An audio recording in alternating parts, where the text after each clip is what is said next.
Taking your dog to the park might sound easy: clip on the leash and head out. But if you want the visit to be safe, fun, and stress-free, there's a lot more to it than just showing up.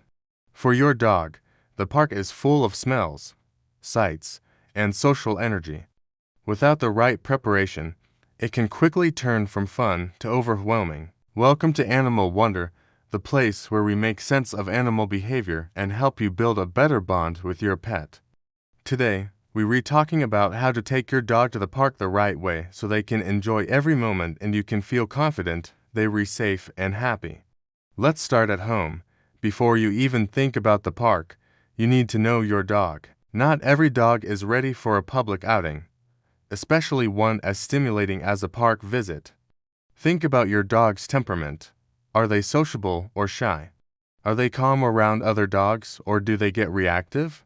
Also consider your dog's age and energy level. Puppies and seniors may need quieter environments or shorter visits. And most importantly, is your dog healthy and up to date on vaccinations? No park visit is worth the risk of spreading or catching disease. If your dog is in heat or recovering from illness, it's best to wait. Once you've decided your dog is ready, make sure you pack what you need. This isn't a grocery run, it's a full-on dog experience. Always bring a leash. Even if the park is off-leash friendly, you'll need it entering and exiting, or in case you need to regain control quickly.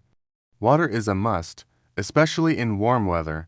Use a collapsible bowl to keep things easy. Waste bags are non-negotiable. Responsible dog owners clean up after their pets. You may also want to bring a few treats for training moments or to reward good behavior. Toys can be great, but only if your dog is good at sharing and the park isn't crowded. Avoid bringing food that could cause fights with other dogs. Now, let's talk about choosing the right park. Not all parks are created equal. Some have separate areas for large and small dogs, which is a great safety feature. Look for parks that are well maintained, have clear fencing, and offer shaded areas. Walk the park before you unleash your dog. Pay attention to how other dogs behave and whether their owners are paying attention. If things look chaotic, or if you sense tension, it's okay to skip it and come back another time. Trust your gut and prioritize your dog's emotional safety over forcing the experience. One of the most overlooked moments is what happens at the entrance. This is where a lot of dog fights or scuffles begin. The excitement, the crowding, the sudden rush of energy, it's a perfect storm for anxiety. So slow things down, wait for a clear opening before entering. Make sure your dog is calm, and don't let them bolt through the gate. Inside, take a moment to let them adjust before taking off the leash. If your dog looks unsure or stiff, walk the perimeter with them on leash until they settle in. Don't force interactions right away. Once you're in the park, your job isn't over, it's just beginning. A common mistake dog owners make is assuming their dog will be fine while they check their phone or chat with others. But this isn't passive time. You need to be actively watching your dog. Look for relaxed, playful behavior. A happy dog will bounce, bow, and switch roles during play.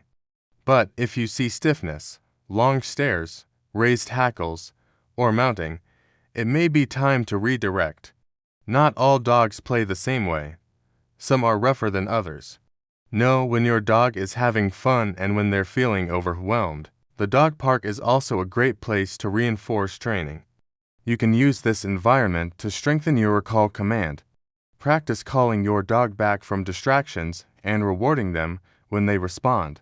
Use positive reinforcement to encourage calm behavior around other dogs. Avoid yelling or punishing your dog. It creates stress and breaks trust. Instead, reward the moments when they respond well, disengage from tense situations, or follow your lead. Another important piece of park etiquette is knowing when it's time to leave. Some dogs will run and play until they drop, but just because your dog can keep going doesn't mean they should. Watch for signs of fatigue, overstimulation, or stress. If your dog starts hovering near you instead of playing, or if they're panting heavily and seem out of it, it's time to wrap it up. Ending the visit on a good note helps your dog associate the park with positive experiences. Also, remember that not all dogs want to be approached. If your dog is confident and social, that's great, but always respect other dogs' boundaries. Some dogs are still learning, recovering from trauma, or just not fans of rowdy play. Keep your dog in check and be ready to call them away if another dog shows signs of discomfort. Now, here's what to avoid. Don't bring your dog if they're not feeling well. Don't bring high-value toys or food that could cause fights. Don't zone out, and definitely don't allow your dog to overwhelm another dog just because they being friendly. Friendly doesn't mean pushy, and not all dogs appreciate intense greetings. Respect goes a long way in the dog world and yours. Taking your dog to the park can be one of the most joyful parts of your week. It builds confidence, burns energy, and strengthens your bond. But for it to be truly beneficial, it needs to be done thoughtfully. Understand your dog, plan ahead, supervise with care, and always prioritize safety over convenience. Thanks for joining us here at Animal Wonder. If this helped you rethink how you take your dog to the park, hit that like button, subscribe, and drop a comment. What is your dog's favorite thing to do at the park? See you next time, where every bark, wag, and woof makes a little more sense.